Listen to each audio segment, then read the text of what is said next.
Welcome to the directions video for the Astronomy 20 lab, lab number 7, which is all about eclipses and the moon. So it's also about the sun, but there's a little bit more focus on the moon, hence the title. Let's just read the introduction and we'll get started. So eclipses are among the most beautiful and awe-inspiring events in the sky. They were once fearsome signs of the wrath of the gods, right? Because they are incredibly dramatic. I've never experienced a total eclipse. I have experienced partial eclipses, which are out of this world, right? They seem supernatural until, of course, you understand the physics, which is to say you understand the observational astronomy at least. But now we know that they are simply beautiful and exciting alignments of the Earth, Moon, and Sun in a straight line. So if you come right down to it, that's what it's all about. In this assignment, we'll use Stellarium to observe and understand both lunar and solar eclipses, okay? And both of them involve the moon, okay? And to some extent, they both involve the sunlight from the sun, so everything's involved, all three planets, okay? So let's talk a little bit about the software we're going to be using, which is called Stellarium. So I have the internet browser open over here, and you can see this is the Stellarium webpage. Stellarium is free software, okay? It's highly reputable, it's highly sought after, very well respected, and just incredibly detailed and always being updated, very active community. And it can run just about anywhere you want it to. So you can see there's a number of Linux options. It runs well on a Mac, which is what I'm running it on in this video. You can run it on a PC, and you can run it in the web. However, the web options don't match the options that in the actual application-based or the downloadable version. And my entire lab, including this video, is based around those settings. So if you are using the web option, you're going to run into some differences. I know you might be restricted to use web option, but keep that in mind. Okay. So this is where you would download the software as well as check anything out if you're interested. But now we're going to get right over to actually taking a look at it. So let me switch over to Stellarium, which I have running. So I've opened it up and I've switched it to not from a full screen. So at least on my Mac, it defaults to full screen, but I can take it out of full screen so I can have it as a window, which is great, especially here, when I want to be going back and forth with the lab. But sometimes it's good to have it in full screen mode as well, just so you can have all your options and get a good view of things. Okay, but let's get right into it. So we're going to go over part A, which is going to be all about understanding the eclipses. Okay, so actually, before we even understand eclipses, this is where we just get a sense of how the moon moves. Okay, so part A is all of just about the motion of the moon. It's before we actually look at any eclipses. And there's a number, or at least there's one question you're going to be asked, and then some extra information, okay? But you have one specific question. And as far as the actual format of what you're turning in for this lab, because the document I'm going over, which has all of the directions, which I have painstakingly gone through and made sure that they worked, okay? So I've just recently edited this lab, so I'm making this video shortly after having edited this document, and everything is all lined up, minus a couple typos there. I don't have an editing team, right? But really, I've gone through it step by step and made sure it works. And hopefully the video will confirm that. But what I was going to say is that every time there's a bullet point, that's a place to answer a question, which is implied by the available space underneath. Okay, so every bullet point throughout the lab is where you're going to write a quantitative answer, if it's just maybe a brief calculation, which there's not many in the lab, but more than likely you're going to describe something. Okay, so that's just going to be you going through, following the steps, and observing these phenomenon, and then showing that you've done that by writing in the space provided. Okay, all right, so let's get back to part A. Now, one of the things you're going to really what's very important here is using the correct settings so we can actually see things. Because right now, for example, we have it's located at I'm not sure what the location is. I'm not sure what it defaults to. I don't think I have it set up to default to any particular location. And it's but it is showing the particular time of day that I'm recording this video, which is midday, although it's a little off. This is oh, I see, because this is UTC rather than a particular time zone. UTC, which is also Greenwich time, so a time zone in part of England. Well, that's considered universal time for the purpose of, say, people that want a time zone that are in the International Space Station, or anybody who's traveling into space. Well, they have an agreed upon universal time zone. Okay, so that's not, say, Pacific time zone, which is where I'm located. Okay, but since it is daytime in this case, you can see that the sky shows up and you can see the sun, right? But you certainly can't see any stars, and you wouldn't be able to see the moon either, depending on where the moon's located. So sometimes you might be able to see the moon in terms of looking at a half moon or a crescent moon that is, of course, up during the day, so that would be available and visible in the application, partially depending on the settings you choose. Okay, but let's go and change our settings. Okay, so we're going to set this to Solano Community College, right, where I assume all of you are taking this class, although you may just be taking classes remotely, but regardless, that's where this class is being held. So let's go ahead and go over to the location window, okay? So this is where we're going to set that particular combination of latitude and longitude. So you can see it's 38, all right, in terms of degrees, 14 minutes, and 9.38 seconds. Although I did leave off the notation here on the seconds, there should be basically the quotation mark rather than just the apostrophe, which is what denotes a second, kind of like we denote feet by an apostrophe and inches by the quotation mark. The same thing for arc minutes. So 14 arc minutes is a measurement of degree, and then a smaller measurement of degree are arc seconds. And just like you might guess, there are 60 arc seconds in every arc minute, and there are 60 arc minutes in every degree, which means there are 3,600, 60 squared, arc seconds in every degree, okay? But, despite that, I did leave off that, but I think it's still fairly intuitive what I'm referring to. So I'll move this over so I can read it and change it simultaneously. So we're going to put this over at 38. So you can see you can just set it manually like that, rather than, say, having to scroll through it, which would be a painstaking process. And then 14 on the arc minutes, okay? And then 9.38, and that's the level of precision that it offers down to the hundredth of an arc second. Okay, so 9.38, right? So it should put us in the middle of Solano College. I'm not sure how many meters a hundredth of an arc second corresponds to, but it's pretty darn accurate. Okay, so that's everything in terms of latitude. Now we want to set our longitude, which you can see is defined as west. That would be west of the prime meridian, whereas latitude is either north or south of, the equator, okay?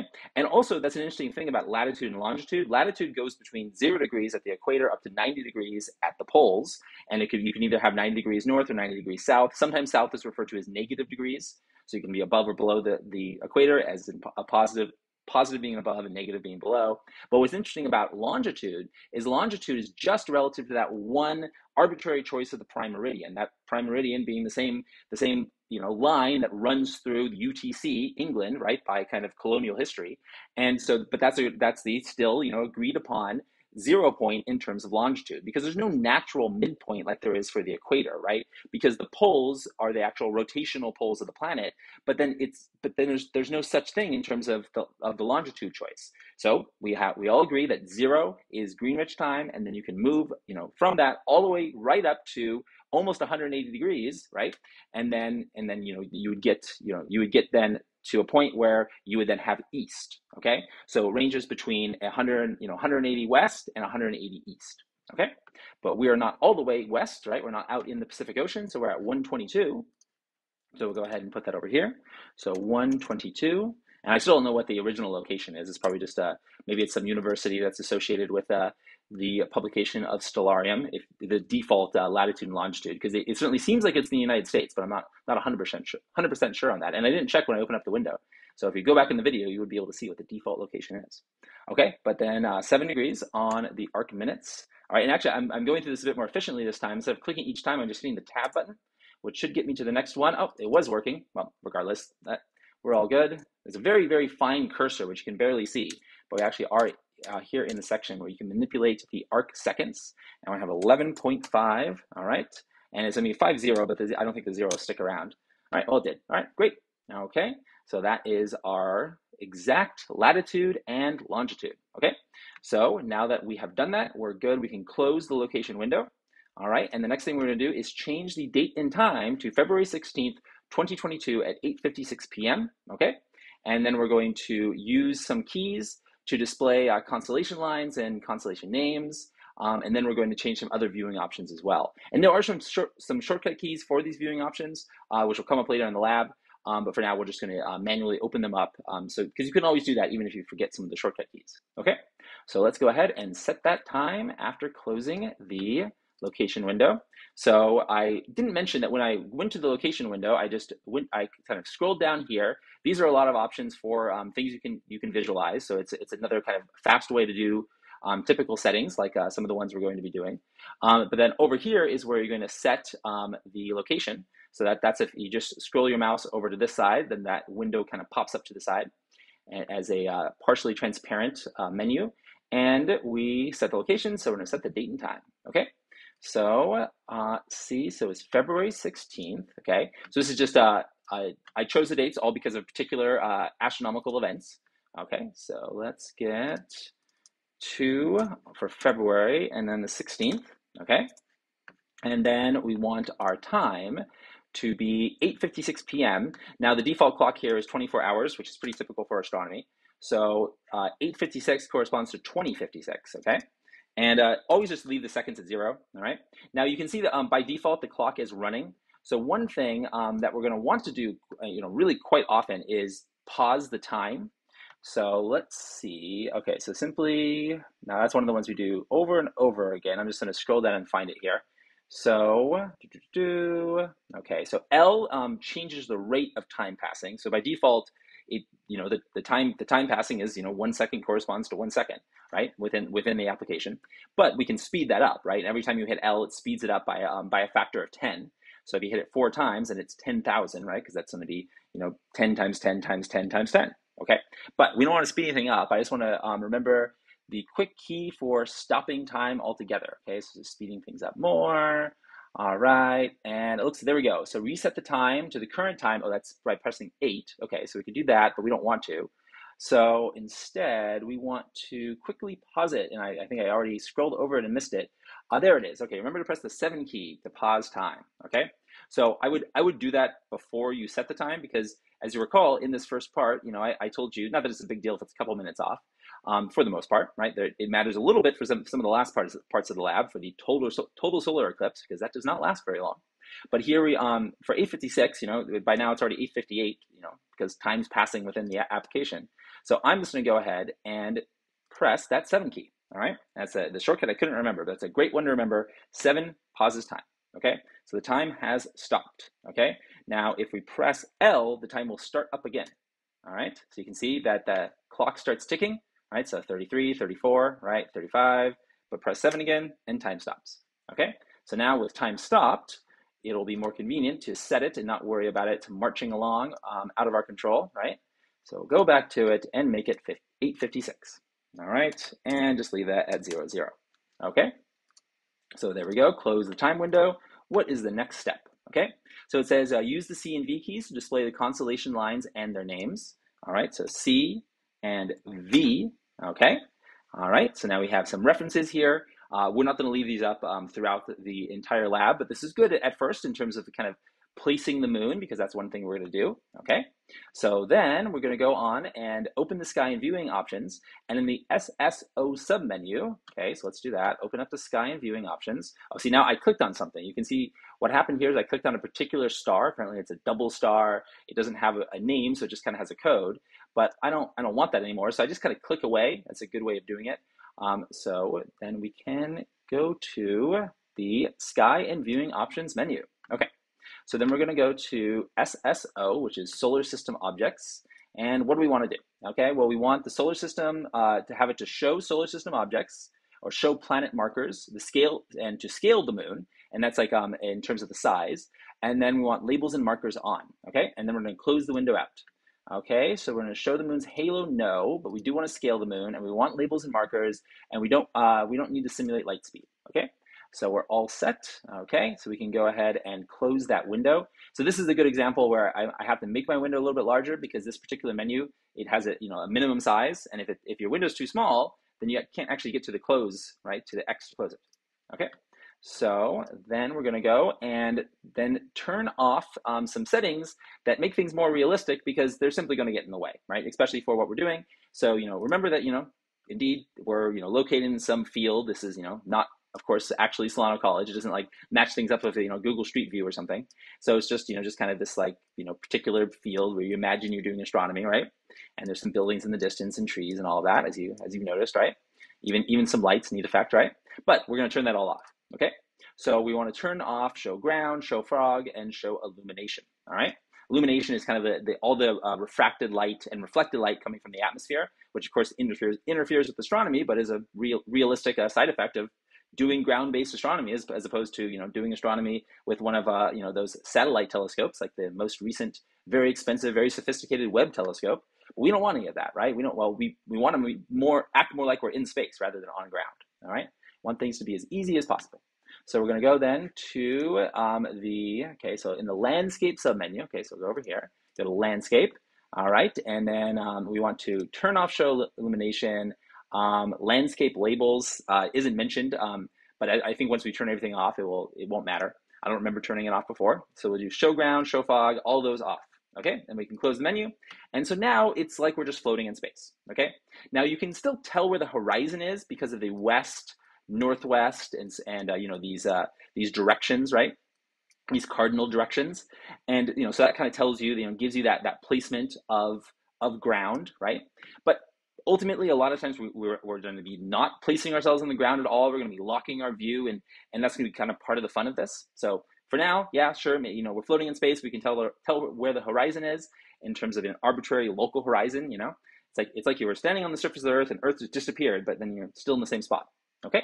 Now let's see. We're going to zoom in until the field of view is about 60 degrees. Okay. And that's going to be started by finding the star Taurus in the sky. All right. And then we should see the moon next to the star Taurus on the screen. Okay.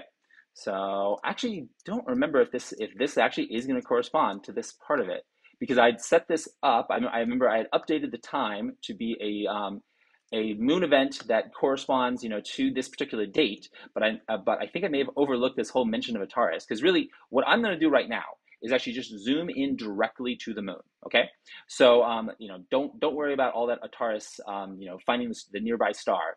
Let's just zoom into the moon. Okay, and I'll update this version of the lab. So if you're looking at a recent document of this lab after this video is recorded and posted, the document that you'll find online will actually say just go directly to the moon. It will still say have a field of view of 60 degrees, but it won't mention a Taurus or filling the screen or anything. Okay. So let's just then get to the moon. All right.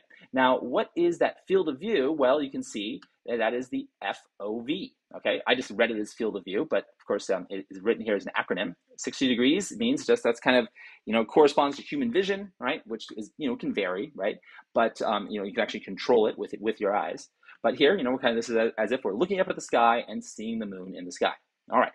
But now we're actually going to click on the moon. All right. But before we do that, we're going to switch our views. Okay. So we're going to spend a lot of the time in this lab in something called the azimuthal view, or azimuthal view, azimuthal mount, which is right here. Okay.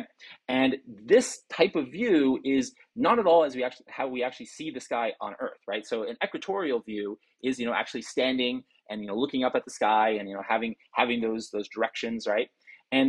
But the thing is, we want to be in the azimuthal view because of the way that it's going to be able to move us through space more efficiently. Now, what's interesting is it has very strange controls in terms of how you actually kind of move around. Because right now, when you move around through space, it kind of feels like you're moving your head around and looking at different parts of the sky.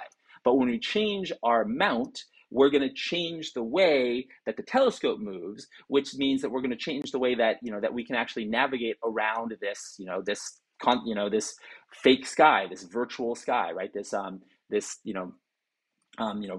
virtual view. Okay, so let's go ahead and do that. Now the way you switch between them is down here. All right, so you can see switch between, the little menu popped up, or a little explanation popped up, switch between equatorial and azimuthal mount.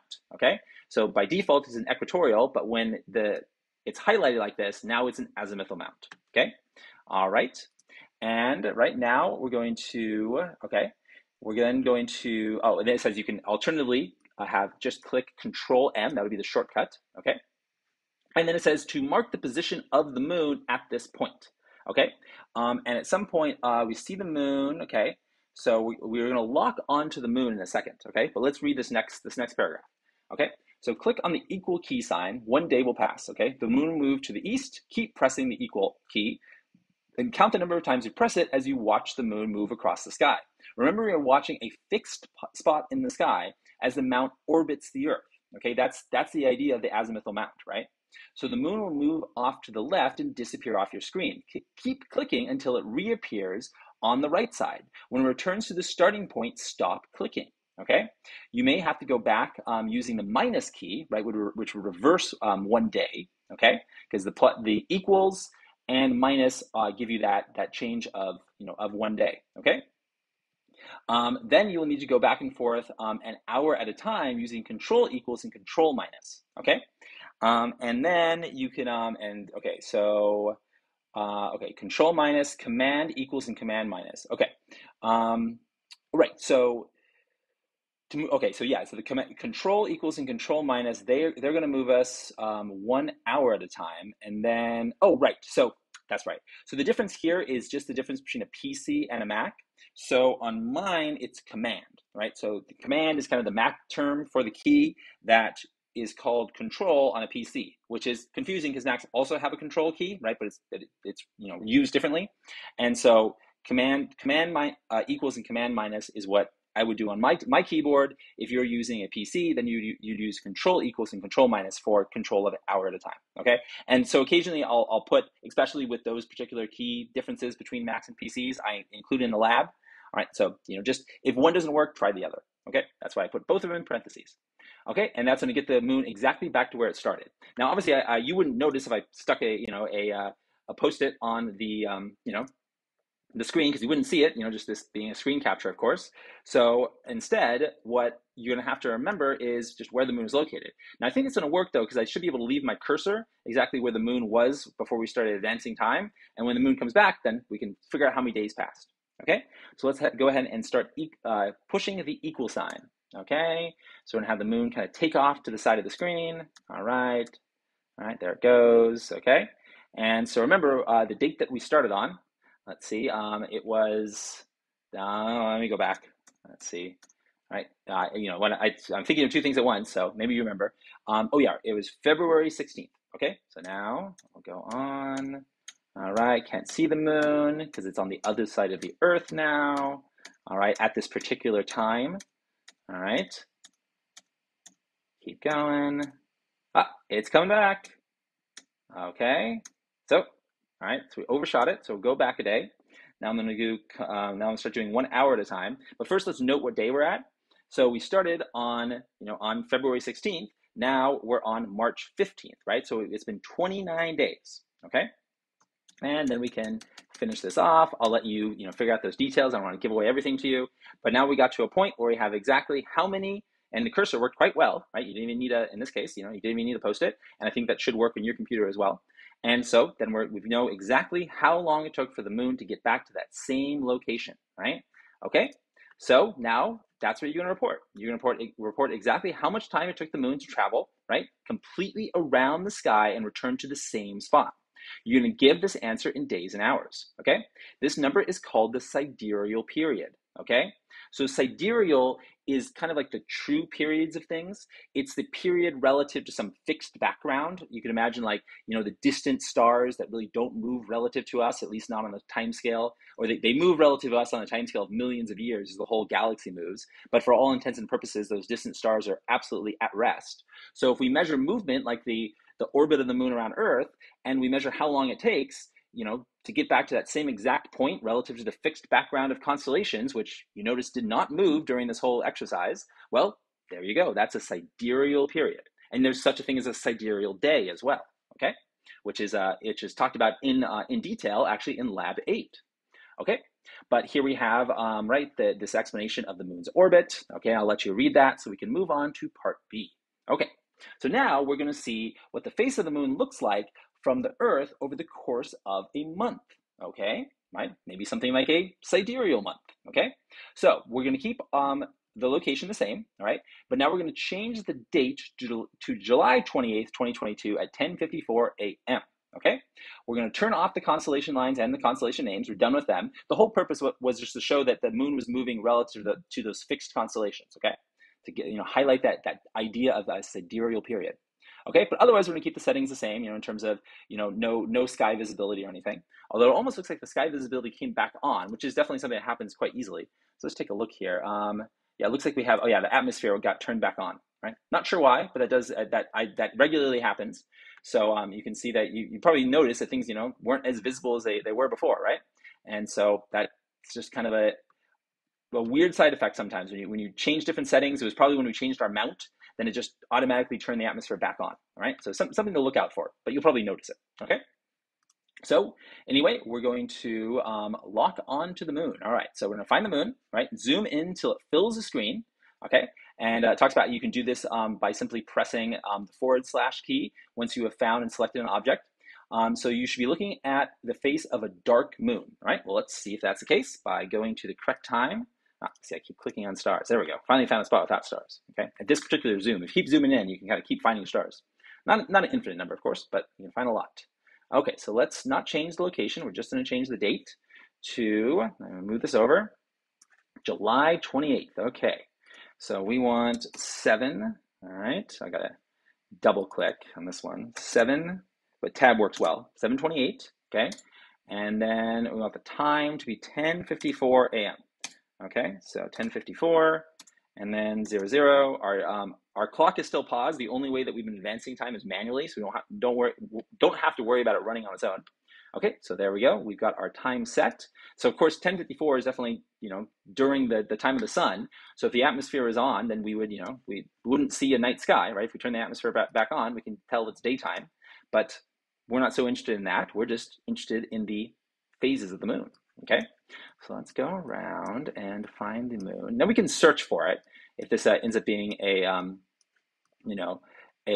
difficult exercise here, but turns out we found it. All right, so here we have the moon. Did I set it on the correct date? Because I think it should be a little bit, the fact there's a little bit of crescent there is not what I remembered, so let's just double check. All right, so I have, sure enough, all right, 7:28, there we go. All right, so I probably tried to set it, but then it had not worked out correctly. Okay, good, now we're all good. And the correct year, yes, we can close the window. All right, so now we got to find it again. Okay, well, this time I'll show you. If you can't find an object, which is usually going to be the sun or the moon, and sometimes it's just surprisingly frustrating to find it, then just go over to the search. All right, you can tell I've searched for the moon quite a bit, and I'll just swing you over there. All right, so now, sure enough, we do have a totally dark moon. All right, so we're looking at a moon that is dark. That's called a new moon. Okay, and we're going to zoom in on it. So let's go ahead and see if we can press that that / key, see if it works for us. All right, so we zoomed in. We have a field of view of about 7.99. All right, now it says here actually to have a view of about 12 degrees. The reason we want that, and that would just involve zooming out. So let's click back over here. Now to zoom out, kind of the most intuitive way would be on your trackpad. So if you kind of just do a typical kind of move your finger forward, then that's equivalent to zooming back out. Whereas moving the finger towards you is kind of pulling everything towards you. So that's zooming in. So if you go to about a field of view of about 12 degrees, right, you can see that the sun is visible. Now, that's interesting because that means that, of course, the moon is near the location of the sun in the sky. Okay, all right. So why is the moon dark? So you want to think about why that is, all right? And then would you be able to see the moon if it's in this phase? Explain why or why not. And then what is this phase called? I think I already gave that away, all right? But now we're going to zoom back out until the dark moon fills the screen again, okay? So I guess actually that's zoom back in, right? That's another typo there. Okay, there we go. We got it filling the screen nicely. All right. And then we're going to start speeding up time. I had mentioned this before when I was trying to remind myself of the shortcut key, which turned out to be 7, the pause time shortcut key. But this is also one we'll be using a lot, the speed time up. Okay, so L is the way to do it, and we're going to press it 4 times. So we're going to be running time 10,000 times faster. All right. So let's go ahead and do that. Oh, and this is interesting. Once you're this zoomed in on the moon, you can actually click on individual features of the moon. All right, let's click away. All right, but we still want the moon to be selected. Let's see if I can hit. All right, sometimes it's hard because there's features everywhere. So I'll click around until I don't find a feature, or I'll just go back to the search menu again and just search for the moon again. Because I want the moon to be selected, not a particular feature, because I want the program to know that it's locked to the moon. Okay, you'll see how important that is. Okay, because as long as you see those red crosshairs sort of rotating around the object, that means that as you do something like speed up the time within the simulation here, then it's your point of view is gonna stay locked to the moon. Which is also why it's so important that, say, we have the sky turned off and the ground turned off, because we don't want, if we just stayed locked to the moon, we'd end up facing into the ground at some point, right? So let's go ahead and do this. All right. So 1 time. All right, 2 times. See how time started to move faster? 3 times. All right, and 4 times. There we go. Okay, so now that we're locked to the moon, we see that the moon is moving relative to that fixed background of stars, right? Before, or I mean, the moon always was, because before we remained, you know, on the last exercise, we kept looking forward, right? Without, you know, moving with the moon. We let the moon move off the screen, right? But we kept looking at those same constellations until the moon came back, right? That way we were able to understand this idea of a sidereal period of the moon, right? But here we're following the moon, so that means the stars appear to be moving, right? Because we're keeping our eyes trained on the moon. Okay, so we'll keep that running, and I think I remember speeding up a bit more. Now, you know, it's fine if you just kind of want to, you know, just peacefully watch it go through, because you'll notice some changes pretty soon, right? And indeed, the next question asks, what happens to the moon? Describe what you notice about the moon as you watch its movement relative to the background of distant stars, and as it becomes more illuminated. Okay, all right, so what is happening to it? Okay, and then we say at some point it says when the moon seems to be exactly half illuminated, as in the image to the left, right? So here's an example of half illumination. Stop time by pressing the 7 key. Record the date and time below that correspond to this half illumination, all right? And then it says that this phase of the moon is called a first quarter, right? Then it asks how many days have passed since the new moon, okay? That was the name of the phase, right? So if you read ahead, that answer would have been given away anyway. All right, that's the advantage of watching one of these videos. To get to time moving again, we're going to press L 3 or 4 times again and watch time pass until the moon is full. All right, so basically we're going to, you know, we'll stop it until it's at a phase that's called quarter, right? And then we're going to stop it when it's full. What's interesting is it goes from new to quarter to full. So it's almost like there's no half, but of course the full is a half moon because we're only seeing half the face of the moon. So the terminology is a bit kind of, you know, strange there, but that's the way it goes. It goes from new to quarter to full, all right? And there should be maybe equal times between them, right?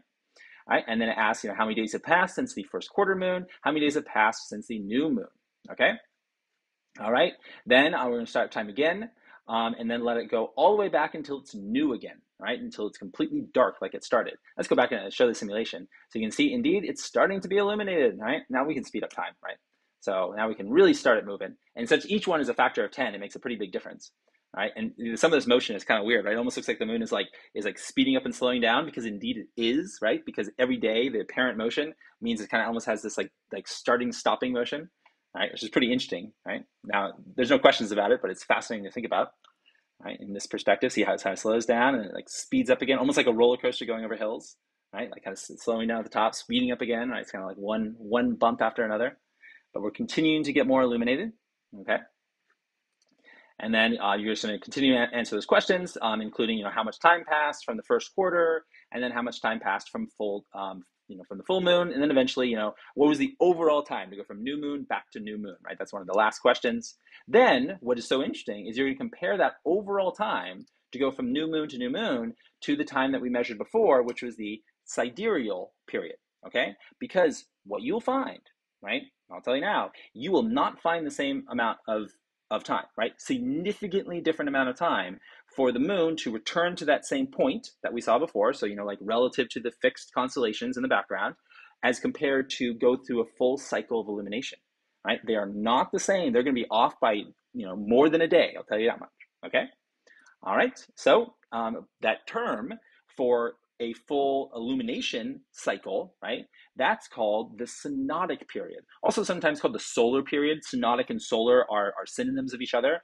And that's motion relative to the sun, okay? Which is really relevant to our everyday lives, right? More so than the sidereal period of anything, but it's not the same, all right? And it's all because of different types of motion, right? If you think about what's going on, you know, is the Earth remaining fixed relative to the sun during the time that the moon is, you know, completing a, you know, sidereal period? It sure isn't, okay? So why do you think these two periods are not equal? I want a good explanation there, okay? And then eventually we're going to reset time to the current time by pressing the 8 key. Then we're going to look at the moon, zoom in until it fills the screen, and let time pass. And then we're going to watch for the moon, or then we're going to watch for when the moon is next in its full phase, right? So then you're going to go from the current date whenever you're, whenever you're doing this, right? So make sure to mention kind of, what was your current date here? Say, like, this is the current date I started on whenever you did this lab, and then this is how long it took until the next full moon, all right? From today, whatever today is for you, all right? And then, are the phases of the moon caused by the shadow of the Earth falling on the moon, or by the fact that the sun shines on the moon from a different angle each day? Explain your reasoning and how the simulation contributed to that reasoning. Okay, that'll be a good way to see how much you're understanding the big concepts of this lab. But I'm gonna go ahead and go back here and start advancing time again, so we can watch it fly through space a bit more. It started going really fast, impractically fast for your purposes. I didn't really bother to pause it exactly at that quarter phase. I just wanted to kind of keep things moving along. But you can see here, right, we already went through the full moon phase. Now we're in the third quarter phase. We're in a waning gibbous here, or rather a waning crescent, right, which means the last little bit. Now we're back to a new moon, right? How much time has passed? Okay, well, it's not going to be the same that you got for the sidereal period, all right? And then you just kind of keep it going and so on, okay?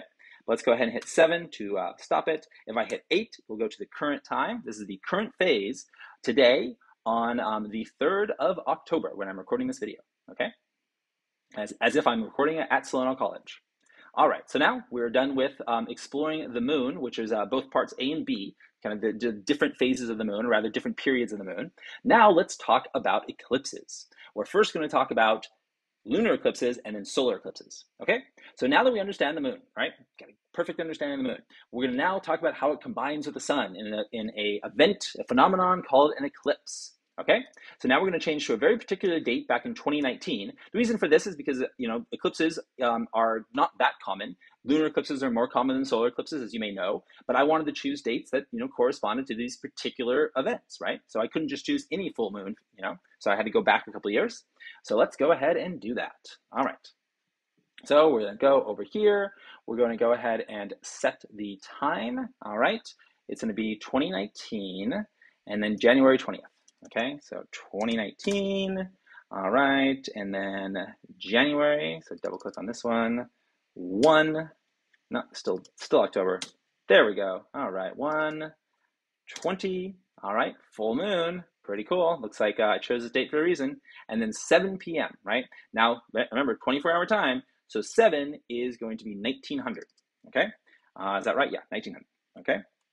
Yeah, because 8 would be 8 plus 12 or 2000, okay? So 1900, all right, make that exactly at 7. All right, and then not that it's a big deal, but we'll set our seconds to 0 as well, all right? Our time is still paused, so we're just gonna stay right there as long as we don't do anything. All right, we're gonna make sure the ground and atmosphere and fog are still turned off, right? Which they appear to certainly be. You can check down here, right? But yes, they are all turned off. Okay. Then, okay, display the planets by checking the Show Solar System Objects and the Show Planet Markers boxes in the SSO menu, which I don't think are turned on. So let's go ahead and take a look at that. So we'll go over to SSO, Solar System Objects, and we want to show planet markers. And that looks good. Okay, and I think it will show the orbits, or let's see, because it says to show planet markers and solar system objects. That's it. Yeah. So we don't want to have their orbits tracked. Just showing them is enough. Okay. All right. So we've done that. We're going to close the view menu. Okay. Right. And if you don't see the planets' names, then you can press the P key to have them show up. It's a shortcut key. All right. Things are going to work out. Then we're going to use the search window to find and center on the sun, and then go to it by pressing Control G or Command G, right, depending on your type of computer. All right, this actually simulates landing on the surface of the sun, right? Not that you could ever do that in real life, okay? Can't even get sophisticated spacecraft to get, too far inside of the corona of the sun, let alone, to the actual surface, if you will, which is the chromosphere, all right? Which is kind of the actual part where it's like a liquid, a plasma, and is incredibly hot, right? 5,000 degrees Kelvin or so. All right. So you may have to turn the ground off, all right, by pressing the G key, right? Because it will often turn itself back on, and it's quite funny, right? Because you'll see that it's going to turn itself on, and it's going to use kind of its default ground look, right? So let's go ahead and do this. Okay. So let's go ahead and go over to search, right? It's not search. Okay. And we're going to search for the sun. Okay, there we go. All right, zoomed in on the sun. Now I'm going to click on the sun. So now we're locked to it just like we were on the moon, but we're going to go one step further by actually, in my case, pressing Command G. Okay, so if I go Command G, I now am standing on the sun. Okay, Now, last time I did this, I actually did turn the, oh, okay, let's see. So turned, what's this? So yeah, it's just our, because it's such a small field of view. But if you zoom out, so I'm just doing that, the zoom that I mentioned, look, it actually shows a plane, right? Like a field with trees, because that's just what it does every time you turn on the ground, right? But of course, it's simulating us standing on the sun. Now, the program doesn't have, the different surfaces. It'd be kind of cool if it did, right? If we just saw, like, super hot, plasma all around us, right? To simulate standing on the sun. And you could do different, kind of graphics for different planets and so on. But it doesn't, right? But regardless, we don't want that anyway. So we are going to turn it off. But it tends to turn it on whenever you move to a different planet, right? Or different object in this case, actually moving to the surface of the sun. Now, this is weird, right? Because we can never do this in real life, but now we're standing on the sun, which means that now we can actually look at the Earth, right, from the perspective of the sun. Okay? So it says that the Earth, okay, then we're going to zoom in until we see the moon. Okay. Okay. So you can switch between the equatorial and azimuth amount. Okay. And we want it to be, okay, toolbar is pressed. Yeah. So you want it to still be, so it says here, it says, make switch between equatorial and azimuthal mount, and then, make sure that the little telescope is lit up, right? This means that the Earth's coordinates of north, south, etc. will be tilted, right? As you can see, right? They kind of have a weird tilt to them, right? Kind of go up to the side, and moving through it is really strange, as I mentioned before. But you'll have to experience yourself to see how jarring it is. And that means that we do indeed still have the azimuthal mount on, which is what we want, right? If we turn it off, we go back to the equatorial mount, but no, we want azimuthal mount, which makes a lot of sense. We're not on Earth anymore, after all. Okay, and then, okay, right. Then we're going to use Control M until the moon is visible, okay? And the Earth should be just barely on the screen to the left, okay? So let's go ahead and just search for the moon. It's the easiest way of doing this, all right? So, okay, so then here we are, right? Now we're going to zoom in until we see the moon, all right? So keep zooming. There we go, all right? All right, awesome. The Earth should be just barely visible on the left, okay? Actually, because I chose a different day than when the way the lab was originally written, it's not just barely visible anymore, just like the star Octarius isn't, super near the moon anymore, because basically the original version of this lab was written back, for many years ago, and so it was referring to, years like 2014 and stuff, and I said, well, there's no reason for that. We might as well find the most recent, say, eclipses, okay? And that's exactly what I've done. Now, so in that case, in this particular situation, the moon and the Earth are quite near each other, but, still in good shape. Now, what phase is the moon in at this moment, right? So imagine you're on Earth, right? So this is kind of interesting. We're now, in the simulation, we're standing on the sun. We're looking towards the moon, right? With the Earth, between us and the moon, okay? And, so what do we see, right? And also, the scale here is, showing the moon so large, I think because we still have the scaled moon on. So, which is no mention of changing, but if you're wondering, is the moon really further away? Why does it look bigger?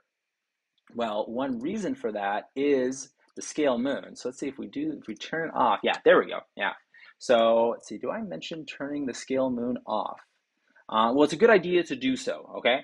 So I'll add a note here in part C to turn the scale moon off, okay? Because essentially that was making the moon bigger and easier to find, but we want the moon to be more its actual true size, and that's what we're looking at here, right? So now the moon is, it's further away, which we could tell before because it was behind the moon, right? It was partially, behind the Earth. It was partially blocked by the Earth, but it looked way too big. It didn't make sense, right? It looked bigger than the moon, bigger than the Earth, right?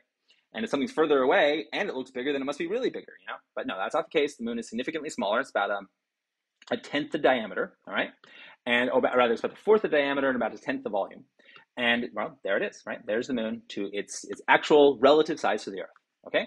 But back to the phase. I bet you can reason out what phase this moon is in from the perspective of someone on Earth. Well, I hope you can.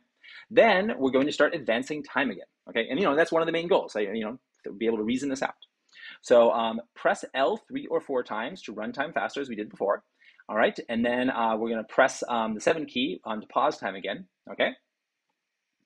All right, and then when the moon goes behind the Earth like this, how much sunlight will fall on the moon? Okay. So we're gonna let we're gonna press it and then describe what happens. Okay. And so and it's kind of vague here because it says press it, faster than normal and describe what happens, right? Well, how are you going to know when to stop, right? Well, you're going to know when to stop when the moon disappears, okay? Because it says here, when the moon goes behind the Earth like this, so referring to the previous one, how much sunlight will fall on the moon, right? What do you think, right? So we had this full moon phase, which we saw before we even moved our perspective to the sun.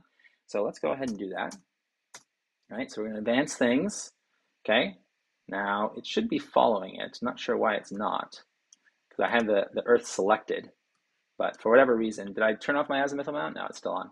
All right. So let's have, let me pause this real fast. 7. All right. So let's go. There we go. Okay. So to lock onto the Earth, which it just, for whatever reason, wasn't locked on, I just used that / key that was mentioned before. So by pressing / now I'm locked to the Earth, and I won't have to worry about chasing the Earth as I advance time and look at the relative position of the moon and the Earth. So let's go ahead and start doing that again. So now we have a fixed point of view, and what's going to happen? Look at that. The moon is passing totally behind Earth, right? How much sunlight is going to reach it now, right? We're on the sun. We are the sun, right? From this perspective. So if the Earth is between us and the moon, I bet you can guess what's going on, all right? All right, and then it talks about how this is indeed a lunar eclipse that we're watching from the perspective of the sun, all right? And now we're going to go back and see what's happening, on Earth. So now we're going to return to the Earth by doing the same sort of thing. We're going to click on the Earth, which is already clicked on. We're going to use Control-G to go to the Earth from the sun. So we're going to jump back, right? Take that 150 million kilometer journey, right? Which is the actual approximate distance or average distance between the sun and the Earth, called an astronomical unit. So we'll go shoot back to the Earth, and right then as we get back there, then we're going to see what's going on with the moon. So we'll repeat the whole process. So return time back to where it was before, which we can advance just a few hours back, probably using Control-, and then then we're going to watch that same event, right? We'll be looking at the moon, right, on that particular night from our location, which we haven't changed, which is Solana Community College, right? And then we're just going to go through and very carefully measure the time for this event, right, as seen from Earth to occur, right? In other words, we're going to watch the moon go behind the Earth from the perspective of the Earth, right? At least the side that can see this happen, right? Because about half the Earth can see a lunar eclipse at any time, and we'll then see as it gets behind the Earth as it becomes illuminated differently. Okay, so let's go ahead and just do this a little bit of this. I won't show you every step because a lot of this is going to be your own exploration. But now that I'm clicking on the Earth, I'm going to do Control-G, jump back to the Earth.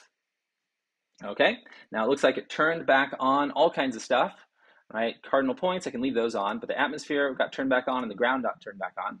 All right, and let's go ahead and search for the moon, right? Because we're really zoomed in, right? You can see our field of view is tiny because we had to zoom in so much to see the Earth, because otherwise from the perspective of the sun, the Earth is just a dot, because it's relatively small, right? It's a million times smaller in volume. So if I zoom out, then you can start to see kind of a normal sky, right? And indeed, we can click on the moon over here, and I'm going to go ahead and push that / key again, just to lock onto the moon, right? Get it to a nice field of view where it doesn't fill the whole screen, but it clearly is a good size to see easily. All right, and then we're going to go ahead and let time advance. Okay. So at this point, though, we can't advance time yet because we're too far back in time. So we want to go back to say 7 p.m. Let's see, where are we right now? We are at we're after midnight. All right, we're at 24:21, right? So that's 12:21 in terms of 12-hour time, right? 12:21 a.m. So midnight, 21 minutes after midnight, and we can tell that the lunar eclipse is already finished. Okay, and so let's go ahead. I don't want to show it all running in backwards because I'd rather you kind of explore it yourself. So I'm just going to go back and change the time back to 7. All right, and we want to go to the 20th because obviously we're on the next day already. So if we go back to the 20th, right, and then we go to 7, all right, and there we are. All right, good. All right, and then we need to find the moon again. I can just zoom out and find it, but it's easier just to search for it. So we'll just do that. All right, we'll lock onto it. All right, get our good field of view, and we'll go ahead and start running time. Okay. Now, one of the things we're going to be looking for is when what's called a penumbral eclipse begins. That's when the moon starts to pass through not the full shadow of Earth, but the partial shadow of Earth, which is called the penumbra. All right. All right, and the penumbra is followed by the true deep shadow called the umbra. So penumbra is kind of the weaker partial shadow, and the umbra is the true deep shadow. And the penumbral eclipse is kind of hard to see, right? It's just a little bit of like kind of phasing out. Okay. This, by the way, this picture here is actually already showing significant, partial umbral eclipse. All right. This is where the moon is passing into that deeper shadow. This next picture, where the moon has turned red, that is when it's completely in the umbra. Okay. And these are all things you're going to talk about. The totality of this lunar eclipse. All right. And here I'm asking some questions about why does the redness not return, kind of pop up at the very end? Why don't we see the moon more gradually turn red? But the thing I wanted to call attention to and kind of warn you about is the umbral the umbral lunar eclipse is hard to notice, right? Now, it does show up in the simulation, certainly. And I wonder if we scale the moon, it would be a little bit easier. If we go back over to here and we rescale the moon, right? So let's see if we can kind of spot things a bit better. I'm just going to zoom out a tad, and then I'm going to start advancing time, right, by doing Command. All right, actually, I'll just do L a couple times, okay? So we're just gonna let time run, and I'm looking for a very subtle shadow, just a slight darkening of the moon, right? Now, I'm not going to tell you what side it comes from, because depending on the date, the actual tilts of the lunar orbit relative to Earth's tilt, or it depends, right? It varies, and so sometimes the shadow kind of comes from the top, right? It's always going to come from the left side, but this partial shadow can either kind of come from the top or come from the bottom. So we're just looking for that kind of subtle darkening effect. And you'll know you've missed it if you start to see the not at all subtle umbra, which is the noticeable big shadow passing over the moon. Let's see. All right, we're at 8:30 now. So I'm gonna run this for a second, see if we see anything. But I recommend, if you don't, just kind of do it a few times. Really, don't give up easily. See if you can see that umbral effect. Okay, so I'll speed up one more time so we can clearly see. Oh yeah, all right, that's cool. All right, but now I'm going way too fast. Okay, so we'll go ahead and pause it. All right, and then I need to go way back. Right, so I'm going to shoot back over here to the 2. Right. What was the date? January 20th, so 1:20. Yeah, at some point, you can tell, since it's all factors of 10, it really starts going at some point, right?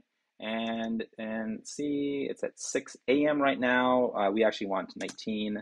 There we go. Okay, so, and then I'll do this so I don't just lose control of it this time. I'm just going to go by hours. So Command, right? So look, see, that is an obvious case of just really having the umbra, right? If I go back an hour, actually, yeah. You notice something? You notice that partial shadow? But watch it creep over the moon, because you can actually see it spreading like the same way you can see the umbra spread. All right, so let's go ahead one more time. Watch the umbra spread across. All right, there it is. That's the deeper shadow. We'll come in and then at some point fully cover the moon. And I'm going to go ahead and stop time, advance by an hour, and the moon becomes red when it's in that totality of the lunar eclipse. Okay, and there's all questions about this, including the curvature of that shadow. All right, and then the one kind of big calculation you're going to make, which is a relatively small calculation, but it stands out as being the only calculation in the lab. All right, and then you're also going to actually then go to the moon. I'll let you do that yourself in the same way that we went from the sun and then back to the Earth using that Control-G command. We're then going to watch what a lunar eclipse looks like from the perspective of someone standing on the moon, right? And that could really happen, All right, you can't stand on the sun, but you can certainly stand on the moon. Okay, and then finally, we're going to do a solar eclipse. Now, solar eclipses are very hard to see because unlike where you have half the Earth that can see a lunar eclipse, solar eclipses can only be seen by the very small, kind of swath of land where the moon's shadow covers the Earth or touches the Earth, okay? And sometimes the moon shadow, when the moon is at its furthest distance because of its elliptical orbit, sometimes its shadow doesn't actually make it to the surface, which is what's called a annular eclipse, or a ring of fire is its kind of its common name. And because in that case, the sun is never completely covered by the moon because the angular size of the moon is just too small to completely cover it. But usually the sun is covered by the moon during an eclipse, a solar eclipse, that is. And that is this, amazing event where in the middle of the day, suddenly the stars come out and everything gets dark as long as you're in that small area. As you can kind of see in this picture here, if we zoom in, you can see that the actual, the eclipse path is just a little shadow, right? Just a maybe 70 to 100 kilometers across. And if you're not in that right spot, then you will not see totality. You'll see a partial solar eclipse where some of the sun is covered, right? Because of your different perspectives, but you will not see a full one, right? So we're going to go to a very particular spot in 2024, which is going to be the next great American solar eclipse, okay? We had one a couple of years ago that passed over a bit, most of the United States. We're going to have another one happen in 2024. All right, so let's go, in this case, to a location in Mexico because it's a particularly good spot. It's one of the longer periods of totality. All right, so we're going to go to Mazatlan, Mexico at 10 a.m. on April 8th, 2024. All right, so it's the first time we've ever changed our location. Otherwise, this is the only time we're going to leave Solano College. And Mazatlan is included in the searchable locations, so we can go over there.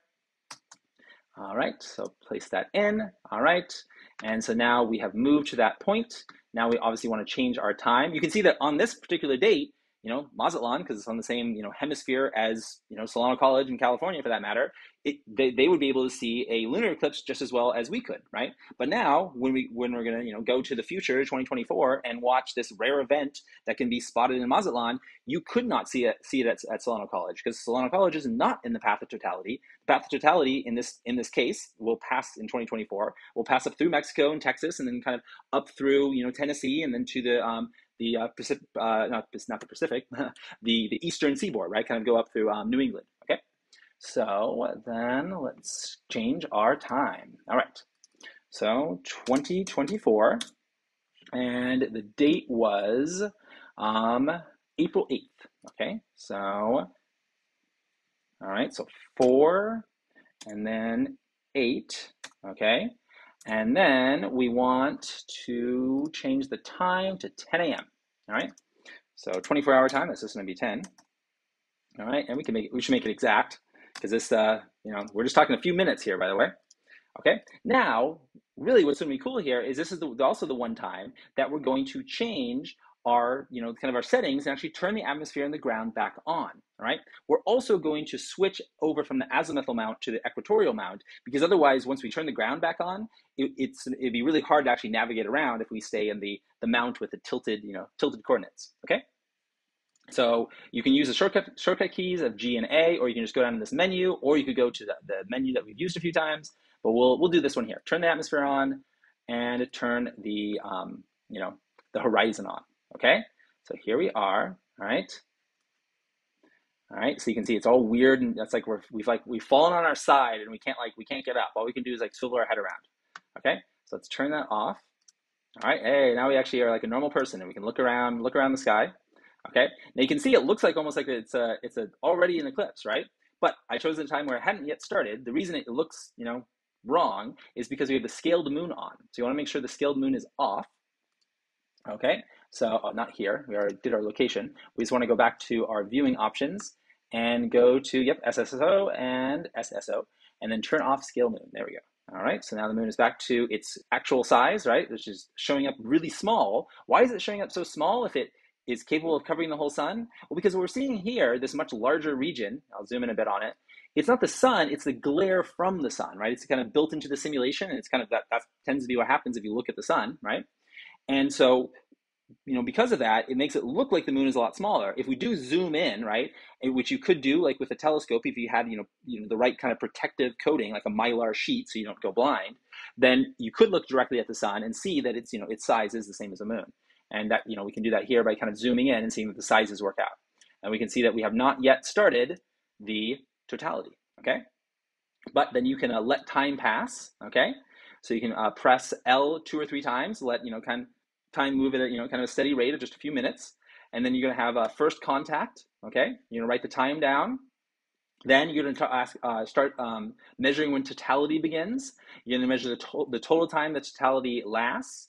Then there's some information about, that I mentioned before, that, what you're seeing is the actual moon shadow cast on Earth, which is, only about 100 kilometers across, right, at its biggest, right?